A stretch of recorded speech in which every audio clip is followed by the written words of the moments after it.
ഒരു north Indian side ഡിഷായ ചന മസാലയുടെ റെസിപ്പിയാണ് ഇന്നത്തെ നമ്മുടെ വീഡിയോയിലുള്ളത്.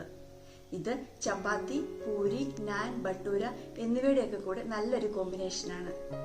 എൻ്റെ പേര് Lisha. Welcome to my channel the coffee mug. ആദ്യം കറിക്ക് ആവശ്യമായ മസാല തയ്യാറാക്കാം. അതിനായി ഒരു പാനിലേക്ക് 1.5 ടേബിൾ സ്പൂൺ വെജിറ്റബിൾ ഓയിൽ ഒഴിച്ചു കൊടുത്ത് ചൂടാക്കാം. എണ്ണ ചൂടായതിനു ശേഷം തീ ലോ ഫ്ലെയിമിലേക്ക് മാറ്റിയിട്ട് ഇതിലേക്ക് 1 ടേബിൾ സ്പൂൺ വെളുത്തുള്ളി ചെറുതായി അരിഞ്ഞത്, 2 ടീസ്പൂൺ ഇഞ്ചി ചെറുതായി അരിഞ്ഞത്, 1 പച്ചമുളക് അരിഞ്ഞത് ഇവ ചേർത്ത് ഒന്ന് വഴറ്റിയെടുക്കാം. കളറൊന്നും മാറേണ്ട ആവശ്യമില്ല.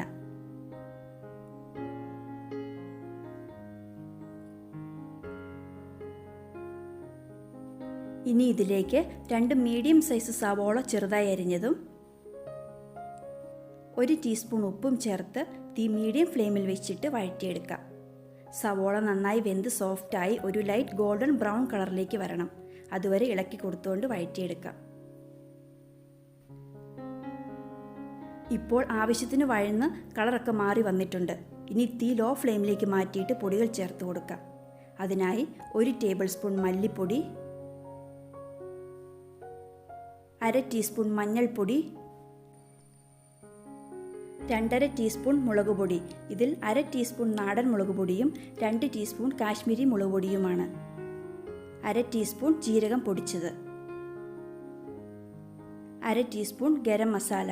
ഇവയെല്ലാം ചേർത്ത് തുടർച്ചയായി ഇളക്കി കൊടുത്തുകൊണ്ട് പൊടികളുടെ പച്ചമണം മാറുന്നവരെ മൂപ്പിച്ചെടുക്കാം.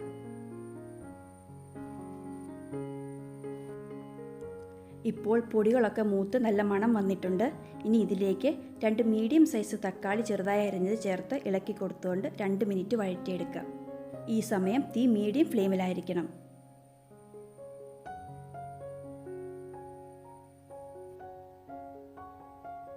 രണ്ട് മിനിറ്റ് വഴറ്റിയതിന് ശേഷം ഇതിലേക്ക് 1/2 കപ്പ് വെള്ളം ഒഴിച്ചു കൊടുക്കണം.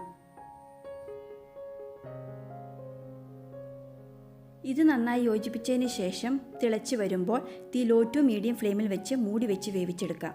ഇടയ്ക്ക് മൂടി തുറന്ന് ഇളക്കി കൊടുക്കണം. ഏകദേശം ഒരു 5-6 മിനിറ്റ് സമയമെടുക്കും ഇത് നന്നായി വെന്ത് സോഫ്റ്റായി കിട്ടാൻ.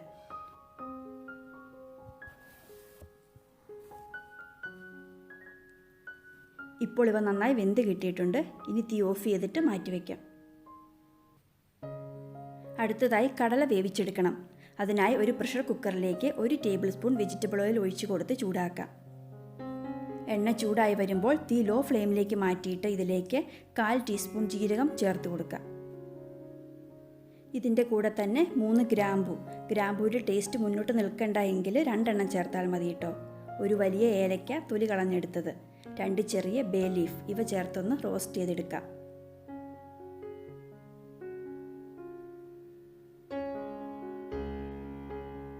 ഇവ നന്നായി റോസ്റ്റായി വന്നിട്ടുണ്ട്. ഇനി ഇതിലേക്ക് 1/4 ടീസ്പൂൺ മഞ്ഞൾപ്പൊടി ചേർത്തിട്ടൊന്ന് ചൂടാക്കിയെടുക്കണം.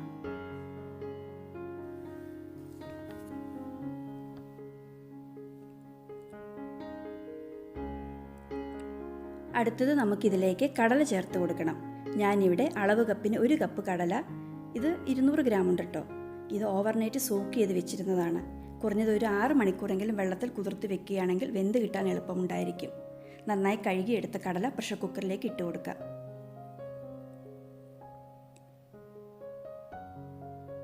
ഇനി ഒന്ന് ഇളക്കി കൊടുക്കണം.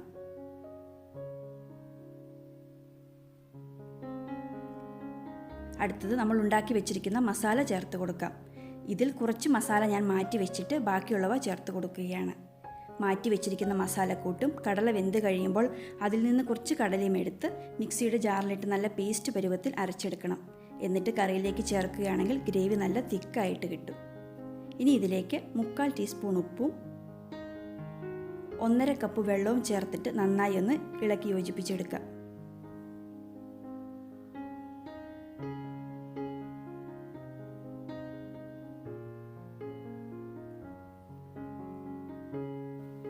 ഇനി തിളച്ച് വരുമ്പോൾ അടച്ചു വെച്ച് വേവിച്ചെടുക്കണം.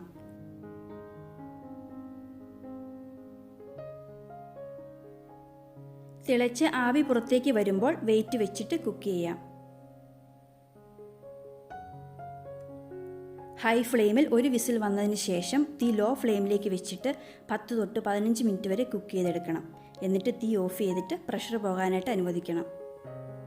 ഇപ്പോൾ പ്രഷറൊക്കെ പോയിട്ടുണ്ട്. എനിക്കിവിടെ ലോ ഫ്ലെയിമിൽ കുക്ക് ചെയ്തപ്പോൾ 5 വിസിലും കൂടി വന്നിട്ടുണ്ടായിരുന്നു കേട്ടോ. അതുപോലെ തന്നെ ഞാൻ 13 മിനിറ്റ് ആയപ്പോഴേക്കും തീ ഓഫ് ചെയ്തായിരുന്നു. ഓരോ പ്രഷർ കുക്കറിൻ്റെയും സൈസ് അനുസരിച്ച് വേവിൽ വ്യത്യാസം വരും കേട്ടോ. അതൊന്ന് പ്രത്യേകം ശ്രദ്ധിക്കണം. ഇനി നമുക്കിന്ന് തുറന്ന് നോക്കാം.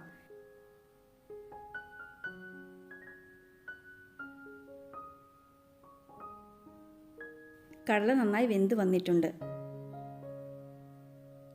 ഇനി ഇതിൽ നിന്ന് കുറച്ച് കടല എടുത്ത് മാറ്റി വെച്ചിരിക്കുന്ന മസാലയുടെ കൂടെ അരച്ചെടുക്കണം. കടലയുടെ ചൂടാറിയതിന് ശേഷം അരച്ചെടുത്താൽ മതി കേട്ടോ.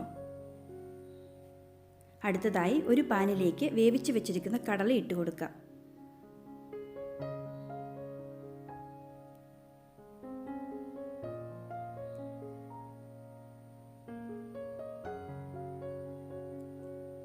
ഇതിൻ്റെ കൂടെ തന്നെ അരച്ച് വെച്ചിരിക്കുന്ന മസാലയും കടലയും കൂടി ചേർത്ത് കൊടുക്കാം.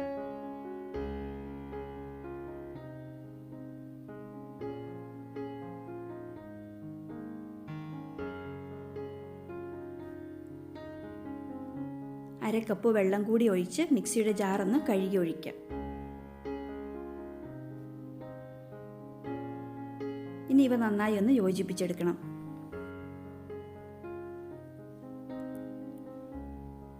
ഈ സമയത്ത് ഉപ്പ് നോക്കിയിട്ട് ആവശ്യത്തിന് ചേർത്ത് കൊടുക്കാം കേട്ടോ. ഞാനിവിടെ 1/2 ടീസ്പൂൺ ഉപ്പ് ചേർക്കുന്നുണ്ട്. ഇവിടെ ഞാൻ എല്ലാത്തിനും കൂടി 2.25 ടീസ്പൂൺ ഉപ്പ് ചേർത്തിട്ടുണ്ട്. ഉപ്പും മുളകും നിങ്ങൾ ഓരോരുത്തരുടെയും ആവശ്യത്തിനനുസരിച്ച് ചേർത്ത് കൊടുത്താൽ മതി കേട്ടോ. ഈ കറിക്ക് ആവശ്യത്തിന് എരിവേ ഉള്ളൂ. ഇനി ലോ ഫ്ലെയിമിൽ 2 മിനിറ്റ് കൂടി കുക്ക് ചെയ്തെടുക്കണം.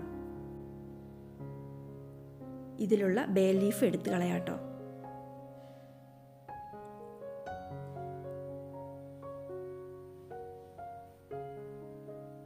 ഇനി ഇതിലേക്ക് കുറച്ച് മല്ലിയില കൂടി ചേർത്ത് കൊടുക്കാം. ഇളക്കി യോജിപ്പിച്ചതിന് ശേഷം തീ ഓഫ് ചെയ്യാം. ചൂടാറി വരുമ്പോൾ ഗ്രേവി കുറച്ചുകൂടെ തിക്കായി വരും. ഇനി ഇതൊരു സെർവിങ് ബൗളിലേക്ക് മാറ്റാം. അപ്പോൾ നിങ്ങൾക്ക് ഈ വീഡിയോ ഇഷ്ടപ്പെട്ടെന്ന് വിചാരിക്കുന്നു. ഇഷ്ടപ്പെട്ടെങ്കിൽ ലൈക്ക് ചെയ്യാനും നിങ്ങളുടെ ഫ്രണ്ട്സിനും ഫാമിലിക്കും ഷെയർ ചെയ്യാനും മറക്കല്ലേ. അതുപോലെ തന്നെ നിങ്ങൾ ഈ ചാനൽ സബ്സ്ക്രൈബ് ചെയ്തിട്ടില്ലെങ്കിൽ ഒന്ന് സബ്സ്ക്രൈബ് ചെയ്യണേ. അപ്പോൾ നമുക്ക് മറ്റൊരു നല്ല റെസിപ്പിയുമായി വീണ്ടും കാണാം. താങ്ക്